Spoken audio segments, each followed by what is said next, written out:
Hello, Reese from the Point Music Podcast 3. I have a very special podcast.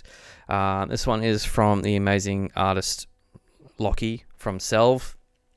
I'm not going to explain everything in this intro, other than the fact that he has an amazing album called Breaking to Heaven that's come out. He got to record at Abbey Road, but there's a very special thing that's tied all into this, and he explains it all in this podcast. So you're just going to have to sit through and listen and find out what it means. I hope you enjoy it. He's an absolute hoot. So, yeah, ladies and gentlemen, people of all sorts, this is Loki from SELVE. Here we go. We're off. Loki from SELVE. How are we, my man? I'm very good, actually. I've had a lovely day. I've had a pretty chill day. And, keen to have a yarn with you. How are you doing? Hanging in there, as I normally say. Yeah. Because I have a lot on my plate, and I try and make the most of what I can do. I'm going to basically say right now, congratulations on this album, Breaking to Heaven. It is a banger. I'm more familiar with the 3 singles that you released previously, but I've had a chance to digest through the rest of the album now. And when I first started listening to your stuff, there was definitely some Bowie and Lou Reed coming through. The more I listen to it now and it's sunk in, Arcade Fire keeps on ringing bells with me, man. Yeah, I see that. That's we haven't actually had that comparison, but now you've just set a light bulb off in my mind because they're really world builders and kind of build these really sprawling albums and eclectic, get very deep in that. Yeah, totally. No, that is a welcome comparison. Cause I think it was, is it Strange Romance? Is that the name of the single? I think it's like, yep. It was that one that triggered that thought straight up, particularly with Arcade Fire, sort of later stuff that they were doing. Cause, yeah, totally. There it is. That's what I was looking for. I mean, definitely there is that Bowie-esque kind of stuff coming through. And the Lou Reed kind of references too, particularly with the last single you brought out, was it? I think it was Loki Horror Picture Show. Yeah. I think I actually said that in the little review thing I did for it. It was definitely that coming through. Yeah. By the way, I had trouble trying to define if it was Loki or Loki, and then I realized I'm an idiot because Loki Horror Picture Show. Yeah, but it's a tricky one because I'm named after Loki, but it's pronounced Loki. So it was my dad saw The Mask in 1995, yes. Which is the Mask of Loki. Yes. So I was named. And he has a deep love of Norse mythology and all kind of like fantasy and novels and all that kind of stuff. So it was a big thing for him. And so sometimes, my mum will call me Loki, my dad will call me Loki. So it's an easy blend. And I can lean into it either way. Depends how mischievous you are, I'm assuming. Indeed. If I'm feeling very mischievous, then it's Loki for sure. Interesting that you did that. I actually dropped a single in my own solo project just recently, and it has a sample from The Mask in it. Yes. What did you do? What did you have? Somebody stop me! That's the one. Yep. But I buried it and twisted it so much that you have to really, really pick it out. I don't know if you know, if you've listened to the album, if you've listened to the song "Leading Man Lost." There I've worked that lyric into the song as well. It's I say, literally say, somebody stop me, Mask of Loki's taking over is the lyric before the second chorus. I actually have somebody stop me, hand me the mic please in the actual song that I dropped. So yeah, we're thinking on the same cloth, my friend. Cut from the same cloth. On that wavelength, dude. I appreciate that. So one thing we do need to talk about, which is very, very impressive and also of significance, is that you were the first Indigenous artist to actually go to Abbey Road and record a full-length album there, right? Yes, that's true. Props, my man. Please explain how this happened. Yeah, and funnily enough, first Aboriginal artist to do a whole record, and one of only something like 5 Australian artists to do it. It's obviously there's like In Excess, and a few other bands. But yeah, so basically the project came at a period of time where I was kind of feeling like I don't want to wait around for the magic imaginary hand of the industry to come and deliver us into our promised dreams or whatever it might be. And so I was just kind of thinking, like, what can I make happen myself? Yeah. And in a way to kind of, put the finger to the industry and just, carve our own path. And I started thinking about this residency project, and I kind of created and got funded through Creative Australia and the First Nations Commissioning Fund a project that was called To Be Continued, which was basically a project that the outcome would be the making of our second album. And I wanted to do a residency series across Broome, Right. France, and London that culminated with the recording at Abbey Road Studios. So the way that the project worked is myself and my band member Reese, who's Anawan Mob, went up and spent 2 weeks on my Jabba Jabba country, just north of Broome. Yeah. We were spending time with my community and my elders, Arnie Pat Torres and Uncle Wayne Barker. And we kind of went there first to kind of get the spirit of the album, kind of gather the trajectory and the message that we wanted the entire album to form around, because I write very conceptually and cinematically, and I'm always building a world. So I was kind of looking for the first seed to grow the larger idea. But we also knew that we were going to Abbey Road, so I wanted to make sure that I was grounding that practice.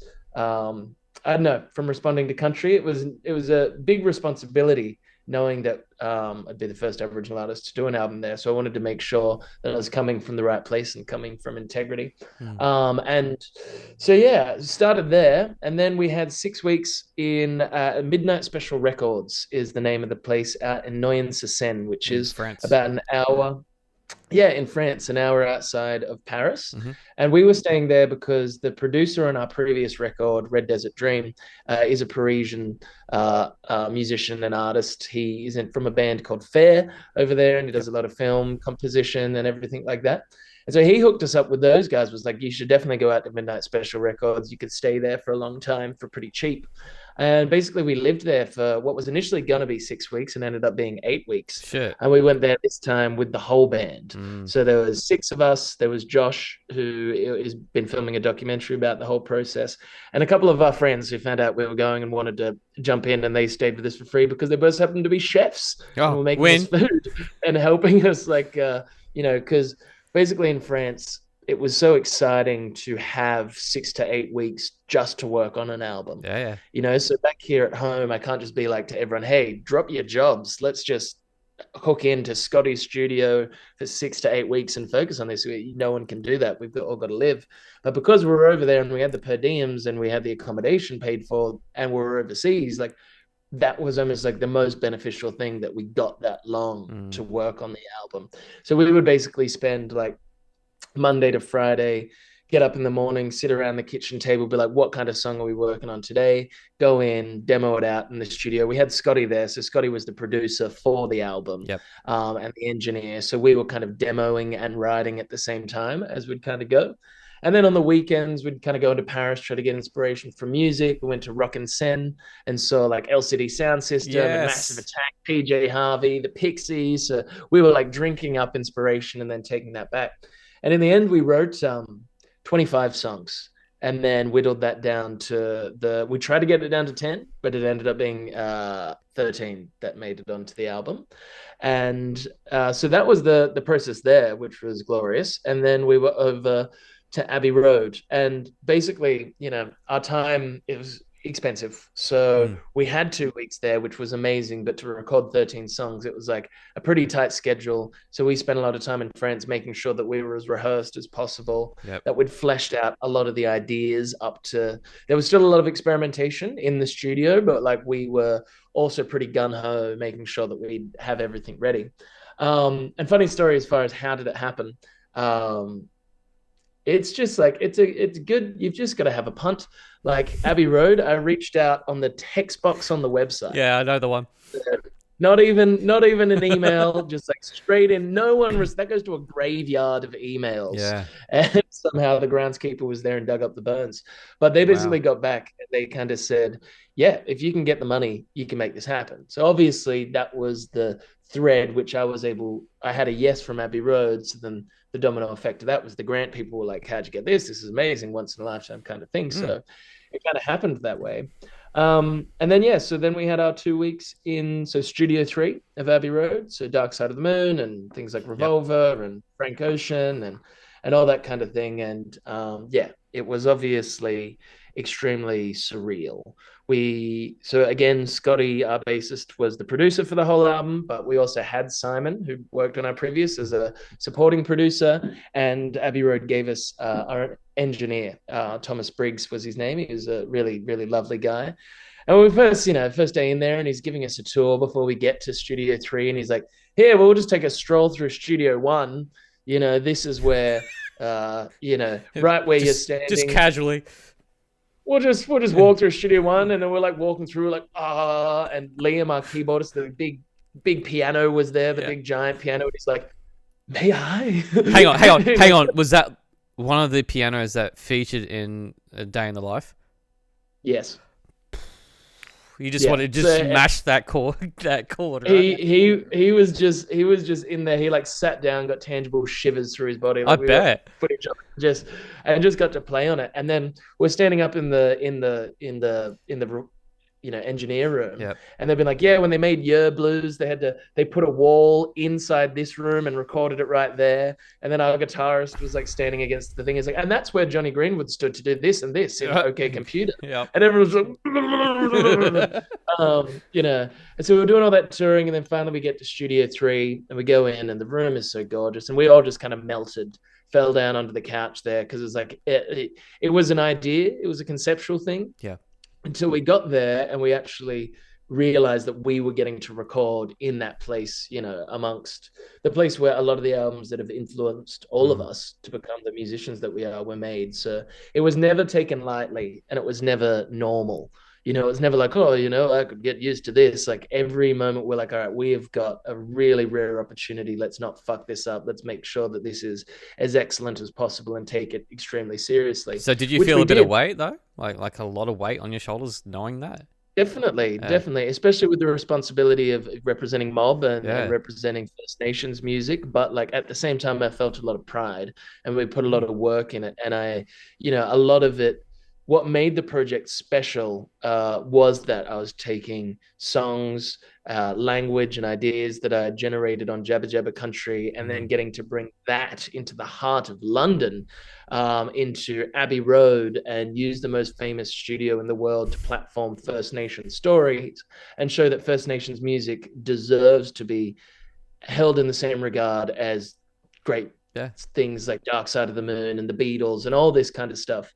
Not only at home, where it definitely should be, in the way that the Australian music industry should value its First Nations artists, but internationally, as the unique thing that the Australian music industry has to export to the international music industry is something that exists nowhere else. Yeah. So getting to take that thread, and combine it with contemporary music in that place is what made it feel really special, but also like there was a lot of responsibility. But I think we put in the work, and managed to straddle the overwhelm of getting to be at Abbey Road, but Mm. also was grounded by the purpose of why we specifically were getting to be there. So there's also a thing in Australia with Indigenous artists, how a lot of them are so eclectic in their musical influence and also how they're presented, right? So it's not outside of Australia. If you're not listening to any kind of Indigenous artists, you're obviously going to think of just like didgeridoo and shit, right? But you have like someone like Dan Sultan, then you have someone like Emily Warramara, and someone like yourself Yep. who's completely different. And it would be mind blowing for people outside of Australia to actually know, oh, holy shit, what kind of music you're coming with. Yeah, yeah. I think it's important, like, for obviously First Nations musicians can be pigeonholed, Mm. but we transcend genre and art forms, and every black fella is like multidisciplinary and has like a whole range of influences, and are basically able, I think, to nail all different genres. So I think it is really important to be able to showcase the range, of First Nations music, Mm. and obviously myself, I'm just one node in a huge tree of First Nations music legacy. And it's awesome, and hopefully, our music can be, a gateway to other incredible black But musicians you're as well. also still able to interweave stories that you wanted to tell, right? Yes, definitely, So, like what? definitely. What were you trying to convey? There was a lot of things. So, like Breaking Into Heaven, the album is inspired by the Nina Simone quote, which Mm, is the people who built their heaven on your land are telling you that yours is in the sky. yeah. So, a lot of it, was an investigation of, I guess, a few various things. I'd say it had a few levels. There's like a political, and then like a music industry kind of level, and then like an emotional level. So, going to Abbey Road, which is this mecca of rock and roll history, which I idolized my whole life. Mm-hmm. But knowing that we were going to be the first Aboriginal artist to record there, and why is that the case? And also being like, what is cooler? This, 100 years or however long Abbey Road has kind of been going. But then I was in Broome, connecting to a music culture that is 60,000 years Yeah. old. So what's cooler? What has a deeper legacy? And why is one thing held in a higher regard? So I had to kind of overcome my adolescent awe to be able to think about it critically, Mm.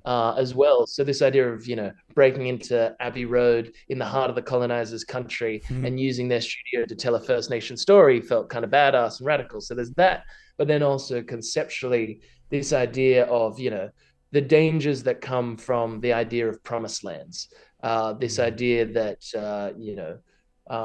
colonizers going to various countries and feeling that they are entitled to occupy that land and commit genocide on the people who already exist there, Mm-hmm. because they're entitled by some usually deified force that says that they should have it. So it's kind of a challenge, to that kind of those notions, biblical or otherwise. This idea, especially in our country, where uh, the colonizers have come in and tried to push Aboriginal people out to the very margins of society in order to build their own paradise or their own idea of a heaven Mm-hmm. on stolen land. So it's a lot about subverting, mocking, and overthrowing these kind of false heavens that have been built, both psychologically and politically and historically. So there's that. And then also, like in the storytelling, that's kind of represented in various ways. There's a song called Rapture, which is kind of set to the background of the, biblical apocalypse and rapture happening, Jehovah coming down with the armies of angels. And the idea in that is that the ancestors come back during that time and say, hey, fuck off, and intercept and overthrow that apocalypse, because, we don't need that. On these lands, there's already stories that have existed here for thousands and thousands of years. So there's that kind of aspect. There's also an element of the album that interrogates, the idea of heaven in the Hollywood sense or the fame sense, the idea of this point of a career that artists, that we've all been taught that we want to like go towards, and this allure towards fame, the cult of celebrity, the society of spectacle. Exactly. Yep. And, hopefully an honest exploration of the ways in which we can all be corrupted by that, myself included. And that, showing the things that we can be willing to sacrifice in order to attain that, often to our own detriment, health wise, and perhaps the lack or loss of integrity as well. So there's a lot of characters in the album and a lot of character arcs. Yeah. A character who kind of goes through that kind of thing. Like I'd almost put the album into three parts. You've got Breaking Into Heaven, Rapture, Strange Romance, Butterfly. That's kind of this interrogation of the spiritual idea of breaking into heaven. Mm-hmm. And then you've got Leading Man Lost, Loki Horror Picture Show, Natural Born Killer, and Willem Dafoe, which the background of that is all an interrogation of that idea of fame and whether you access that or not. And then from past then, it's kind of about a return to self, a return to country, and removing all of these false heavens to find a true heaven of connection to self and culture, and community, really. So conceptual album. Yes, indeed. Which isn't an easy thing to try and pull off, because a lot of people get lost in that whole realm of the story. And it's like more for me, like I like to know what I'm talking about Hmm. And that informs how I write it. But I don't need to make it too didactic, or I don't Yeah. need listeners to completely understand. Like the myriad refraction of interpretations that people will have is exciting.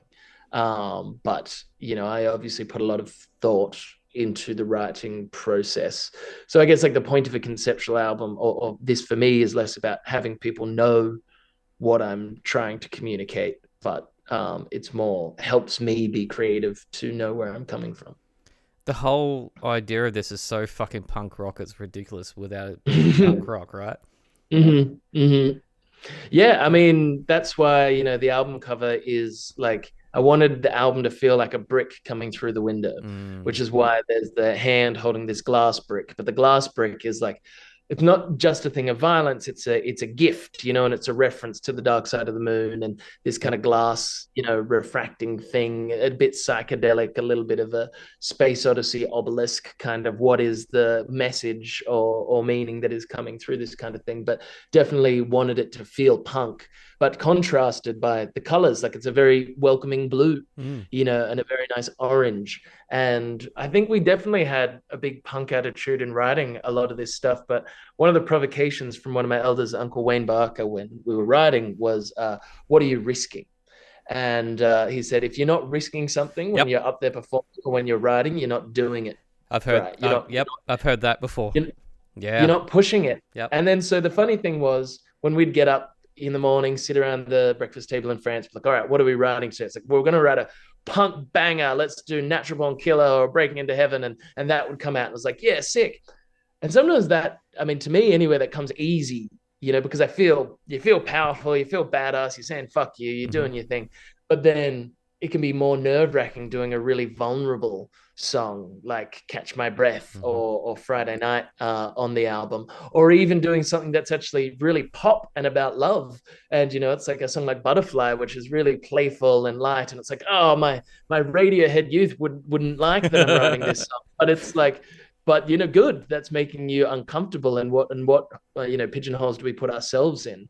So a lot of this album was about almost every day doing the opposite of what we did the day before, Mm. and surprising ourselves in order to do that. And sometimes that feels really punk to do the opposite of what punk is. And so I've we had a few were come through that exactly like that of late, where it's been punk yeah, rock, but it's not, yeah, and that being in that regard, shoving the whole concept of or moving away from punk rock, but promoting in a punk aspect or presenting as a punk aspect is so fucking punk rock as it is anyway, because it's going against the grain, right? The whole thing about punk rock is anarchy and not conforming, right? exactly. Mm. And so there'd be some times where I'm thinking like, man, if I was performing this song in a room full of punk rock lovers that think this is lame as, and then so it's like, well then, so I'm gonna fucking do Do it, it. because it's about freedom of expression, and trying to express all the colors on the spectrum of human emotion. And yeah, so I think that's what we tried to do, and I'm pretty happy with what we managed to do as well. I've got so many tabs open right now. The ADHD is just gone into overdrive. Um, Yep. okay, so going right back to saying when you were watching like certain bands, you dropped LCD Sound System as one of the ones you install. That's just Yes, sprung to mind because there is some of that in that album.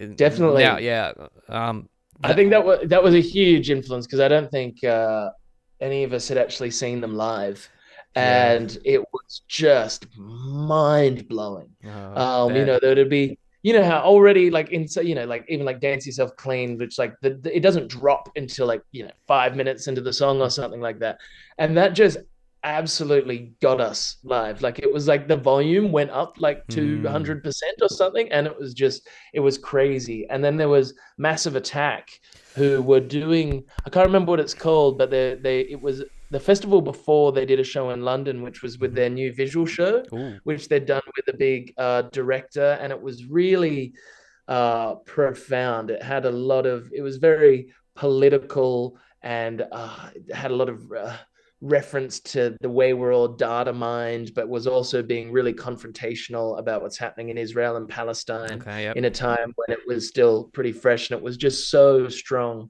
and politically inspirational that had a really big influence on the album as well. I'd say Massive Attack and LCD Sound System, those two live shows that Mm. we saw while we were still writing, probably had a really huge impact on the album. We saw other great artists there, like PJ Harvey and Jungle were there, and The Offspring, actually, that was pretty funny. And, the Pixies and stuff. But I think that both Massive Attack and LCD Sound System, those live performances had a big influence on the album for Yeah, sure. Mezzanine is probably one of my favorite top 10 albums of all time. It's Yeah. just beautiful sort of stuff and deep. Yeah. Okay. Oh, Also, they played Angel, and it was oh it was crazy. Yeah. damn. I'm Yeah. going to scientifically correct you on something. Oh, go on. Yeah, with the glass brick where you said refraction, Yes. it's diffraction. Oh, diffraction. Do you know Okay. how I know? Because I How? sell opals in my day job, man, and Is basically that right? the prism that you're referring to in the dark side of the moon. Yep, Yep. that's like Yep. diffraction, not refraction. Thank you very much. So now you I know. you Now I know. I'll be saying diffraction for the rest of my life. Please do bring it into the world. More people need Yeah. to know. Um, That'll be the next album name. so how much, like you're saying, like with the LCD sound system and Massive Attack, they basically influence you. But seeing them in the live perspective, how much of that would be influencing you in your life perspective? I think there was an air of caliber that came through from both of them. Just such tight bands and quite big operations, like big bands. Like we're a 6 piece. LCD Sound System probably had like 10 or Yeah. 11 people up there, and Massive Attacks, they're doing a big thing, had also a very big thing. So definitely had a big influence on us, and we really like to put on a big show. We're like, all the musicians in the band are so talented, and these days I've kind of I used to play a lot of rhythm guitar in the band, but now Creation, who's the other vocalist, has taken on a lot of the rhythm guitar, so I'm just kind of dancing around and moving around, which Freedom. is good to be able to have a bit of both elements. We Yeah. really like to put a good show on, and I think our live show is really our point of difference as a band, and the best thing about us. But it was probably an influence into why we launched the album with a 33-piece orchestra the other week. I Yeah. was going to bring that up. So that was at Hotel, wasn't it? That was at Herder. Yep, that was Yeah. at Herder on the 1st of August. Wow. So how was that?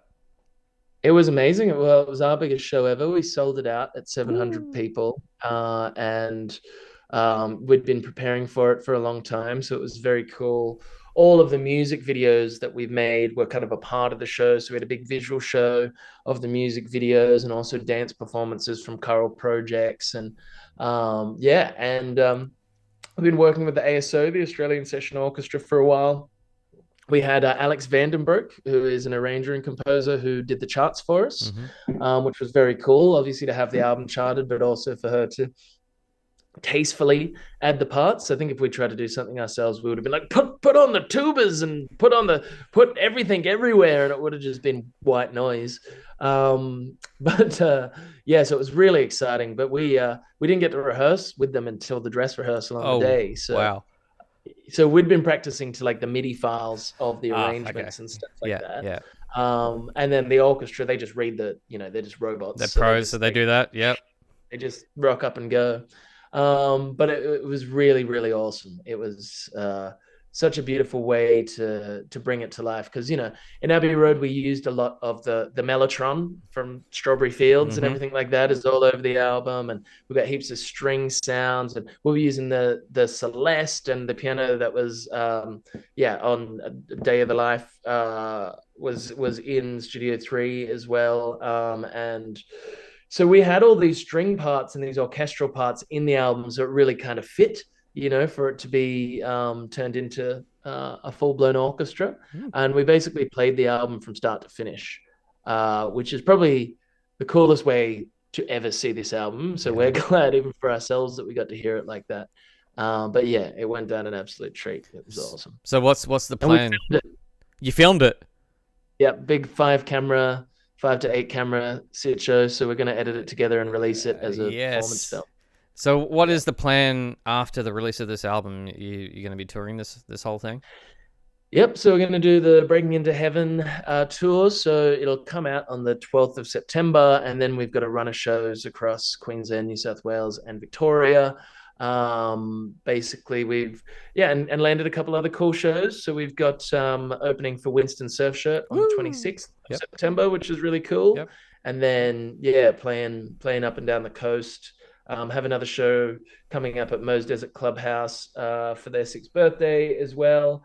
And then some more festivals at the end of the year as well. So plan is to basically tour the album, and we've got more videos that we're going to release after the album has come out, and we've got some cool things like a live video of the song Forever on the album from Abbey Road.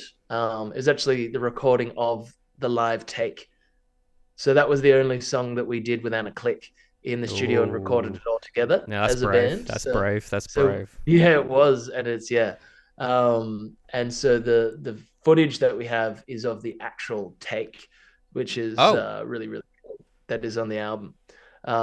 So we'll release that after. So lots of stuff. And then definitely a big year planned for next year as well. So funny story for you. I toured a section of the UK 13 years ago in a band that I was in at that time, and I happened to be having a lay day with the drummer because there was a gap between the breaks, and we decided to go to Liverpool. I mean, he's a massive Liverpool supporter, and my dad's actually from the UK, so massive Beatles fan as well. And we went, home of the Beatles, and we did the Beatles museum, and we'd gone, stupid us, we always thought Abbey Road was in Liverpool. Yeah. We actually found an Abbey Road in Liverpool, but it was just this tiny little like fucking nothing street, and we're just going, where's the pedestrian crossing? Where is it? And it was going on here? You idiots! It's in London. Yeah. Did you do the pedestrian crossing thing? Well, we did. So basically, we're staying in a place called Stanmore, which is about half an hour away from St. John's Wood, which is the suburb, perhaps poetically, that Abbey Road is, St. John's. And we'd get off at the train station, and basically it became really weird because we functionally had to cross it to get to work every day. Yeah. So like the first day we were like, whoa, how am I ever doing it? But then, every day we actually had to do it, and there's hundreds of people lining up to get their photos and doing all this, and you're moving through it, and it's like there's part of your brain that wants to be like, oh yeah, I'm just going to work, I have to cross this, but it never got normal. It was surreal every day. Cool. Like, what do we do? What is life? Why are we crossing this to go to work? But yeah, we did do it. Cool, man. We gotta but there's 6 of us, so how can you fit that? It's an awkward amount, to get the legs right, and one person's got to be without shoes. It's got to be one. We're about to run out of time, Loki. Is there anything you want to add to this right now before we go? I think what else? Yeah, keep your eyes peeled for more music videos coming out. There's more surprises to come, and just come catch a show if you can. Yeah. Brilliant. Okay. Well, you hang on the line there. I'll do a quick debrief with you. Yep. Everyone else, this has been Loki from SELVE. Do check out Breaking Into Heaven when it comes out. It's an amazing album. So everyone else, adios, Loki. I'll be with you in just a second. Thanks for having me, man. You're welcome. Massive props to Loki. That was great chats and learning all about what into the process at Abbey Road there, and being the first First Nations artist to actually record at Abbey Road's a big deal and a lot of weight, and he's just carried it, nailed it.